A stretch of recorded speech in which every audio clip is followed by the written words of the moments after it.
For our second learning target, we must learn how to define, give examples of, and how to classify the different types of chemical reactions.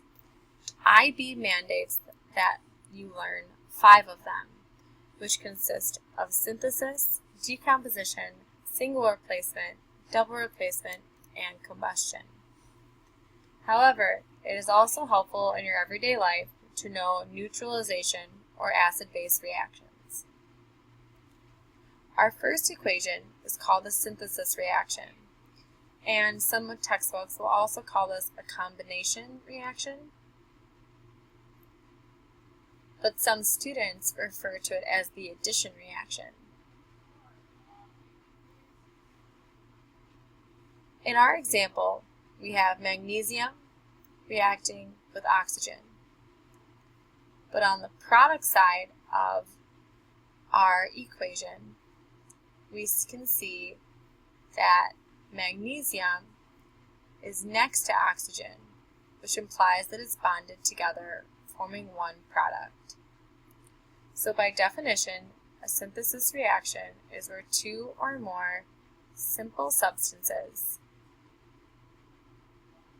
in our example was magnesium and oxygen, combine to form a more complex substance. So when you're looking at a list of equations, you can tell that you have a synthesis reaction because you're going to have one product, which means you're going to have no plus signs or and symbols on the right side of your equation. So when we talk about patterns, we're also asking to give generic examples. So we can have 2 simple substances combine to form 1 complex substances. Or we can even have 3 really simple substances combine to form 1 product. And less likely, but still possible, is we can have simple substances, even elements and compounds, but if it only makes 1 product, it's still a synthesis reaction. So regardless of how many reactants you have, if you have only 1 product, which means there's no plus signs on the right-hand side, it means you have a synthesis reaction. Our second type of reaction is our decomposition reactions. And when something decomposes, it means it's breaking down.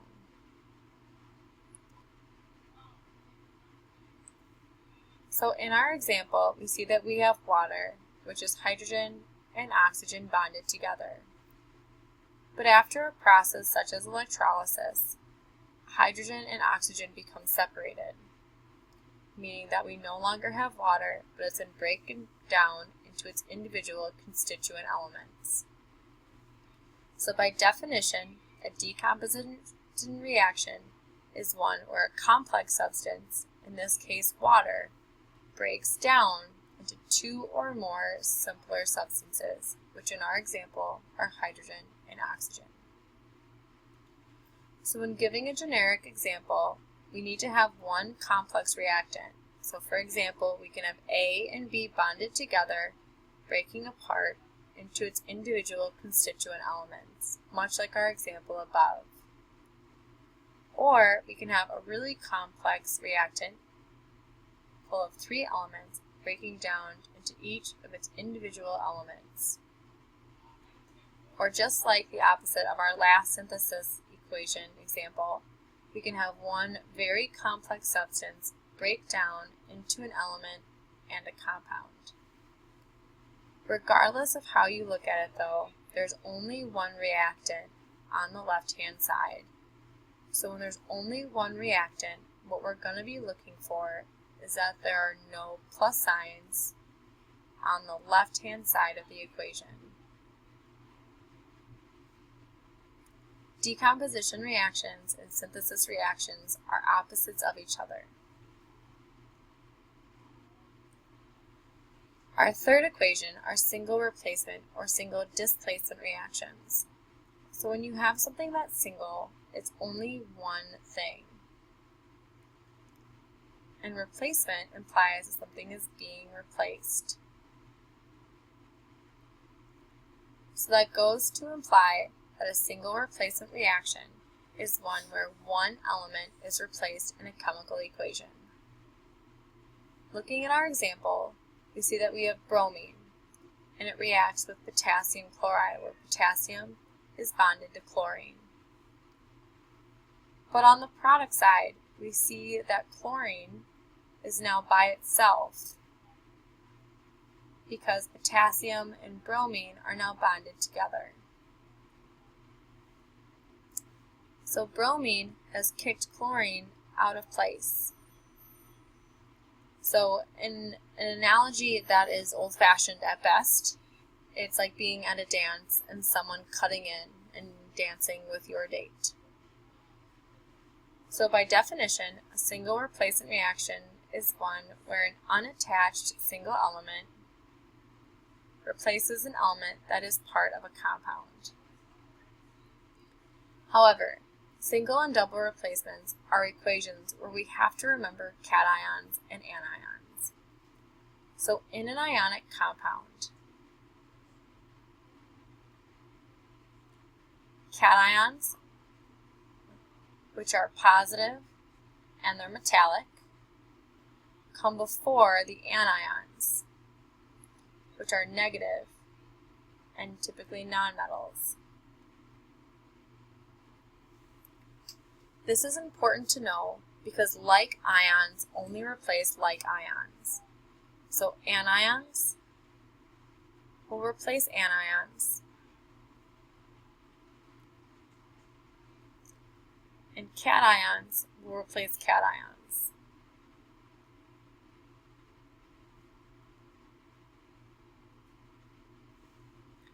So in a generic example, if I have a single element A and compound BC, and A is negative, meaning it's an anion, it's going to replace either B or C, and the order matters. Looking at my compound, I see that B is first. And knowing the structure of an ionic compound and that the positive cation is first means that B is positive and C is negative. So because anions replace anions, A is going to kick C out of place because A and C are both negative. So C is by itself and B is now bonded with A. You might be thinking, does it matter which order B and A go in? And the answer is yes. The positive cation always comes first in a chemical formula, meaning B, because it represents the positive atom, goes first in the formula. The other option we have is the cations replacing cations. So if we have a single element that is positive, meaning it's a metal which lives on the left-hand side of the periodic table, and it's replacing an element in compound EF, we know that E is our positive cation because it is first in the formula, and we know the structure of an ionic compound. So because D is replacing E, because cations replace cations, then on the product side of our equation, E is by itself, and D is bonded with F. So remember, because order matters in a chemical formula, D comes first in its new equation.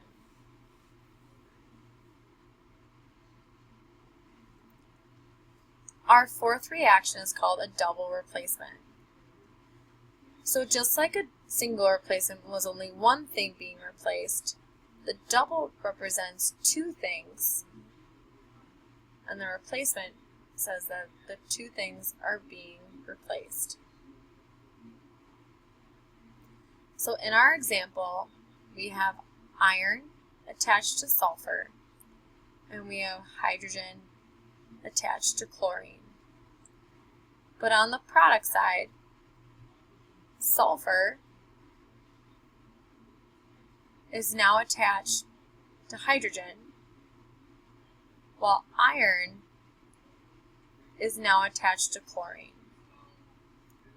So by definition, a double replacement reaction is one where the cations, or those first elements, switch places, and only ionic compounds can be in a double replacement reaction.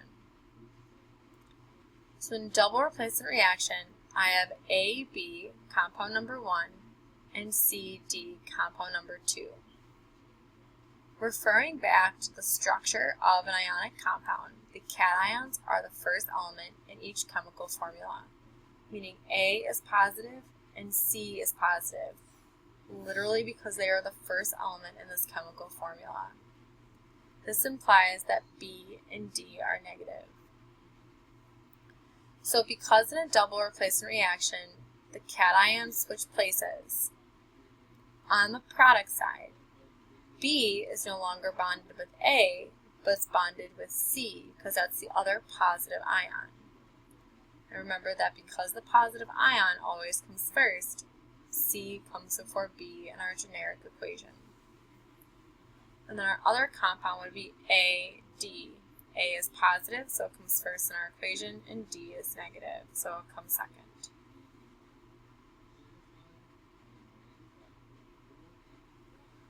Our fifth and final IB mandated chemical equation type to know is called combustion.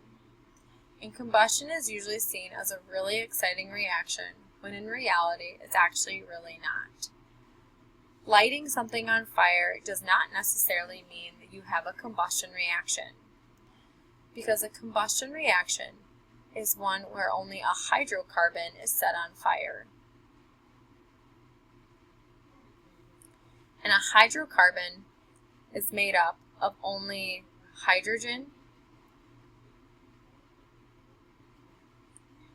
and carbon, which necessitates the name hydrocarbon. So in our example formula, our hydrocarbon is made up of 4 carbons and 8 hydrogens. And when we take this hydrocarbon and set it on fire, that's when we have a combustion reaction. Now we use oxygen, or O2, as the reactant, because that is the main fuel for fire.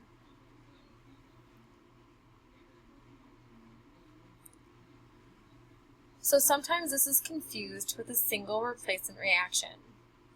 And the reason it's confused with a single replacement reaction is because oxygen is by itself in the reactant side. However, it is not a single replacement because oxygen shows up as a part of both products.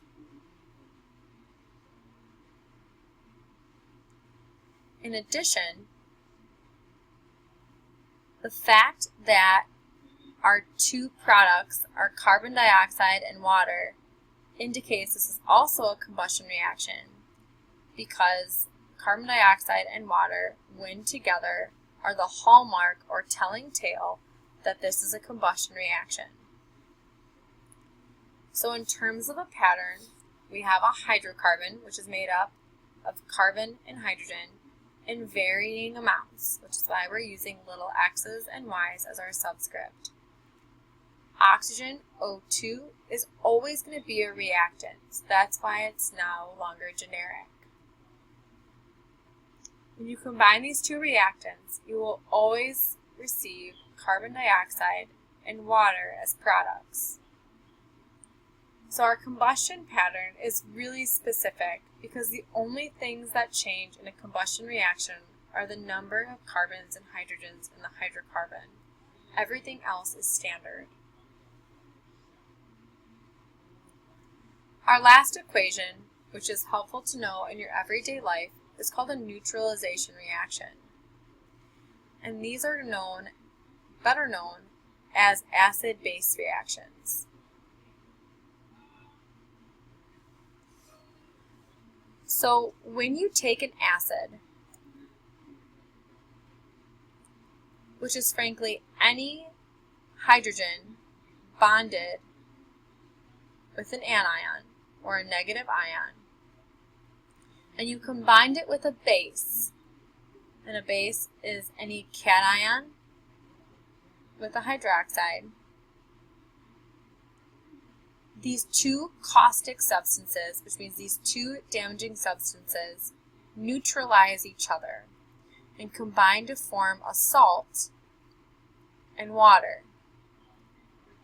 So when you take two dangerous substances, like strong acids and strong bases, what ends up happening is that it neutralizes each other, creating harmless salt water. So a salt is not really specific. When you think of salt, you probably think of table salt or road salt, but a salt is any ionic compound.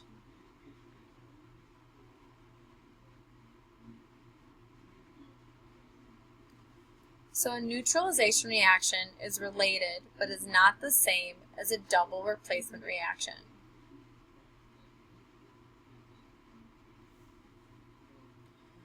So how neutralization works is you have your acid, which is your hydrogen and anion, plus your base, which is your cation and your hydroxide. So sort of like the FOIL method, the outside ions come together and the inside ions come together.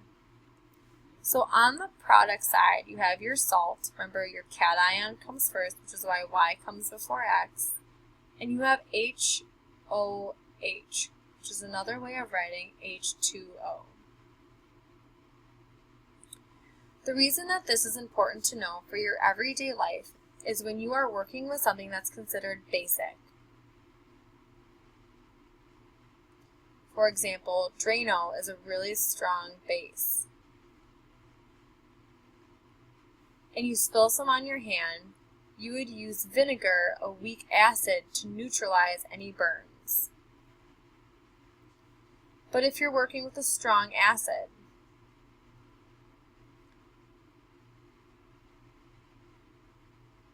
and you spill some on yourself, you can use baking soda, a weak base, to neutralize any burns that may occur. There are more acids and bases in your life than you may know, and it's important to know how to stay safe and carefully tend to any injuries that may happen whilst doing general house repairs when you get older. So after this video, you should have a pretty solid understanding of the 6 different types of chemical equations and the patterns associated with them.